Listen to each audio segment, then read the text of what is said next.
Hey, what's going on, guys? X here, and today we're taking a look at the Marvel Legends X-Men Wave 1 Deadpool. This is part of the Juggernaut wave, but this character actually does not come with one of the Juggernaut pieces, just because he comes with so many accessories. Now, I was able to fit every single accessory that he has on his body except for his separate head. So we're going to go ahead and take a look at that first, and then we'll kind of look at all his weapons and stuff like that. But this thing is just pretty ugly looking. You can see it's all burnt up, but you can see there's a lot of nice detail in there with the kind of yellow eyes, and you can see the teeth are individually done. So I think just a lot of detail went into kind of, in my opinion, what is the second head, the one that's going to be stained in the package. I want them to be the mask version.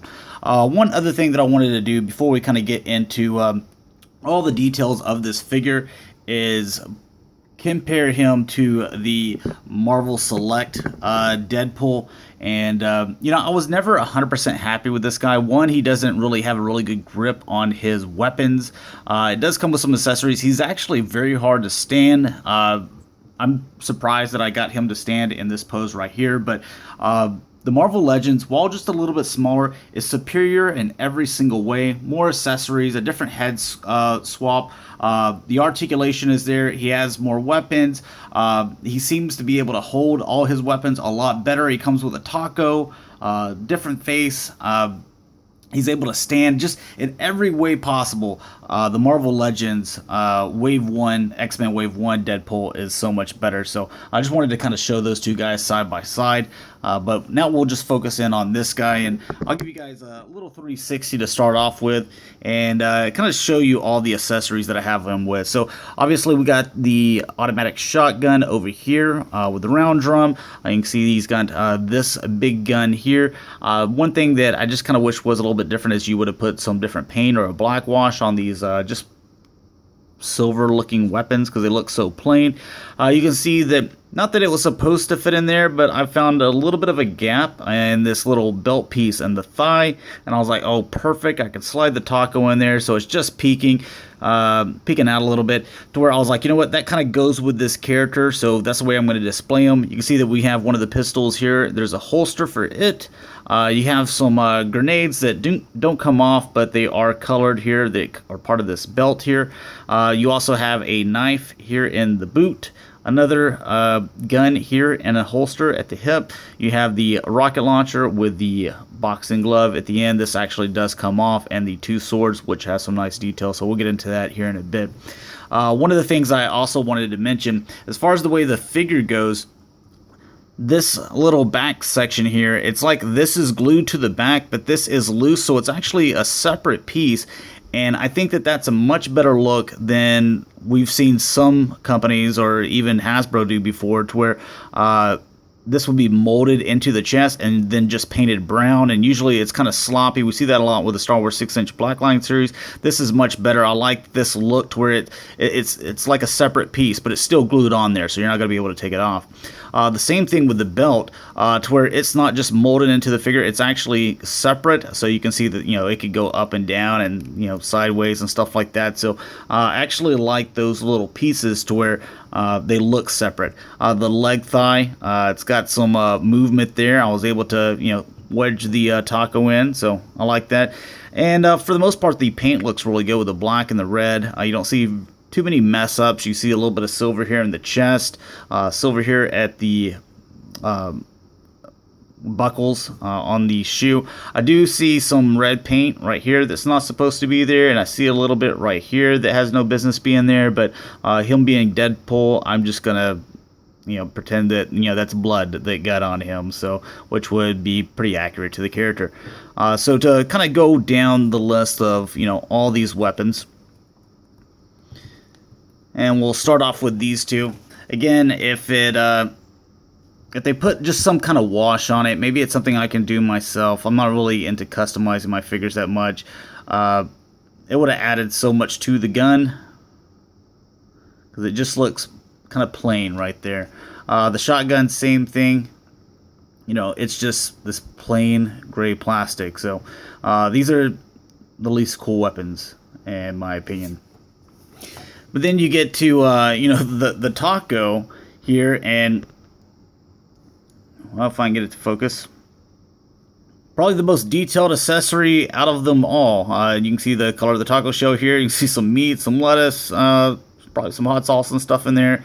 So that looks pretty cool. It is kind of a soft rubbery plastic, so you can wedge that into his hand so that he can hold that and eat it, stuff like that. Go on to the back section here. You can see that there's a hole in the back, and then you have this peg here. Again, just a solid color here. The red kind of breaks it up a little bit, and you wanted to take this off and just have regular rocket launcher, you could do so, but this is more his style, I would think. So kind of cool. Then we have the knife that fits in the boot. If you wanted to, you could actually slide it in right there as well. I would have been cool if it would have came with two knives, one to slide right there and then one right here. I think that just looks cooler, but it even has a decent amount of detail with the silver here and then black here at the handle. So pretty nicely done. The guns, they're kind of simple, just like the other guns. We can get it out. And you can see this leg piece. It's kind of just loose and just hangs there. Fits wherever you need to. I just kind of slid it up a little bit so I could have a gap so I could put the taco. But then the little pistols, they're just that plain gray plastic as well. And then you have the swords, which actually have some pretty nice detail on them. You can see that they have that silver right here, black at the handle, silver here at the tip. But then you can see that there's like these little red diamonds going down the handle on both sides. That way on both of them. So very nicely detailed. I like that about these swords. Just the only thing is the guns. They would have had just a black wash on them. I don't think that would have cost too much. But now looking at the figure itself, the head, you can see that one eye's looks like he's kind of winking at you. You can see that kind of the trademark with this, where it's not just solid here, that it actually has the little tail thing here at the back. I don't know what it's called, but and the hands, he's got the pinky out here. But everything seems to fit in there quite fine, so no complaints here. As far as articulation goes, the head, it does go back and forth, so it has a joint that does that. It's also going to be able to rotate however you need there. Then you have these shoulders, which go in and out, and they also go back and forth here. Rotation at the bicep. You also have a little bit more than 90-degree bend here at the elbows. You have the left to right with the wrist. They go in. They're supposed to go out, but he has that gauntlet piece right here that kind of hinders that. Then with the ab crunch, goes back and forth. You're really not going to be able to go back that much if you have the rocket launcher there, though. But you can still, go forward. The waist, it does rotate. You have the legs, they go forward, back, and out to the side about thus far. You do have the thigh cut, and the little bit more than 90 degrees there at the knee. Then you have the foot, which rotates and it goes up and down. So whenever you get this guy all accessorized, one, I know that he's a very popular character. People are going to like him. And maybe just even pick him up. This X-Men wave, I think, is fantastic. So we're going to be looking at each one of these guys individually over the next few days. But there's a look at Deadpool, and I think this guy's pretty amazing, along with the rest of this wave. There's only like a couple of them that I think have a few problems. But anyways, thanks a lot for watching, guys. Hopefully you enjoy, and I'll talk to you later. Peace.